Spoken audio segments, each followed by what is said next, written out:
What's good, y'all? Common Sense Christian back here on the grind.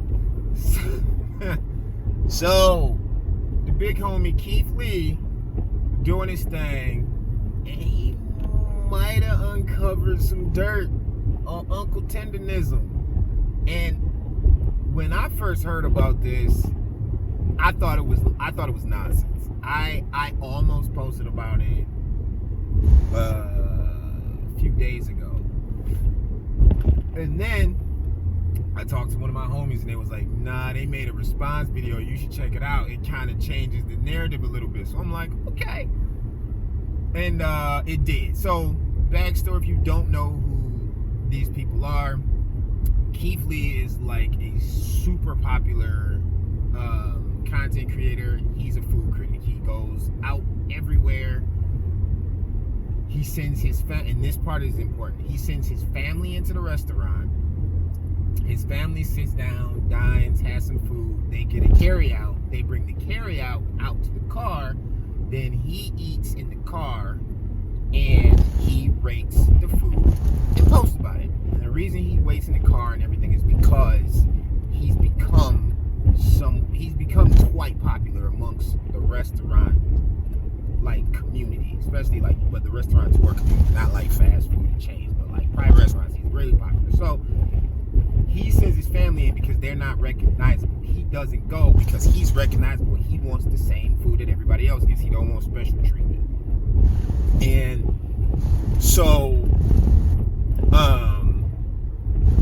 Unc with the Tendernism is a dude that's just gone super viral for having super tender food. He cooks oxtails and briskets and a bunch of other stuff, and a lot of food people have been going there and getting his food lately. He's been blowing up. So Keith Lee goes, tries to get some food, gets the food, rates the food, wants to go in and leave a tip to Unc of $4,000. This is pretty typical. He does this all the time.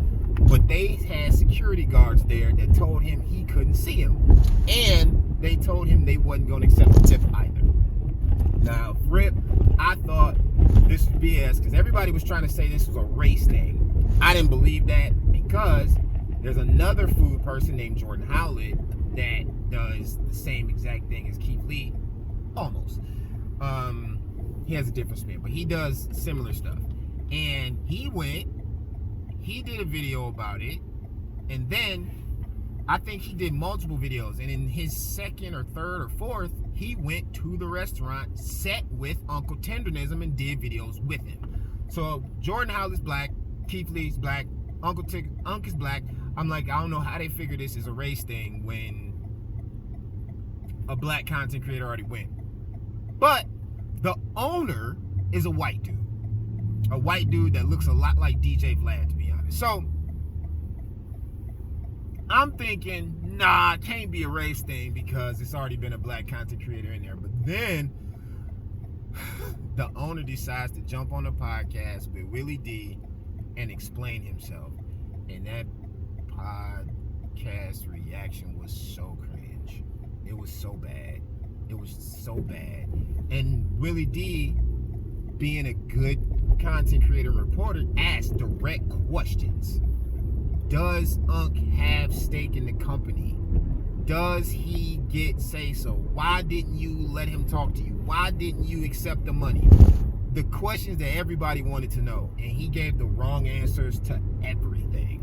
First of all, Unc talks like a 80-year-old black man. So let that be what it is if you know any. Not all there, but there when it needs to be there.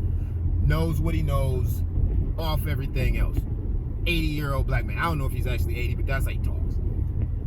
Every time it got on a subject that was pressing the stuff that everybody's talking about, dude started to waver around, talk about other topics, change and shift the goalposts or whatever.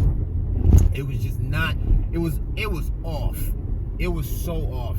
And the thing that stood out the most to me was he said, he gave us a decent review about the brisket, but he didn't really say what I was expecting was something else. And then he went on to say, like, I really wished he would have came to our original location. I tried to get him out, but he never responded to me. And then he started saying, like, I tried to contact him, but he wouldn't this, that. Everything he was saying started to sound more and more and more and more and more like he was bitter at the fact that Keith Lee didn't come out and boost him up at their first location. That I guess didn't go well. And it just sounds like now he snubbed him because he could, is what it sounded like. It sounded like his energy came off as, I needed you before, I don't need you now, keep your money. Because at one point he even said, if he thought he was the owner, why would you tip the owner? He's an owner. He don't need a tip as an owner.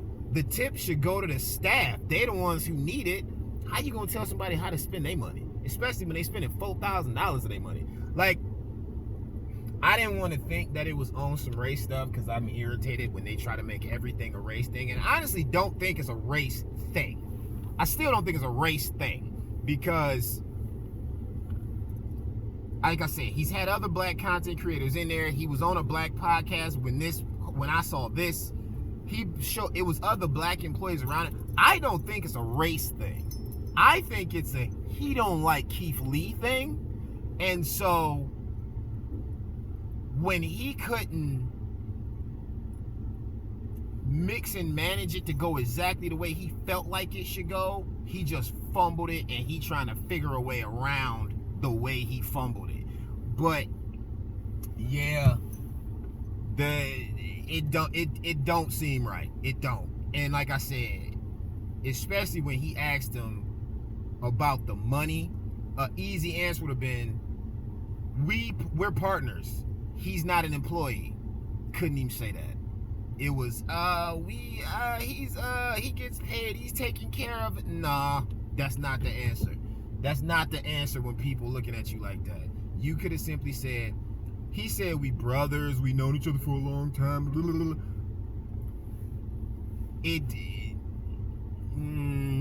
I don't know. I'm kind of halfway with the masses on this one. Something is off with that situation, and hopefully Unc get his due and his family get taken care of. Because yeah, that dude seemed a little shady.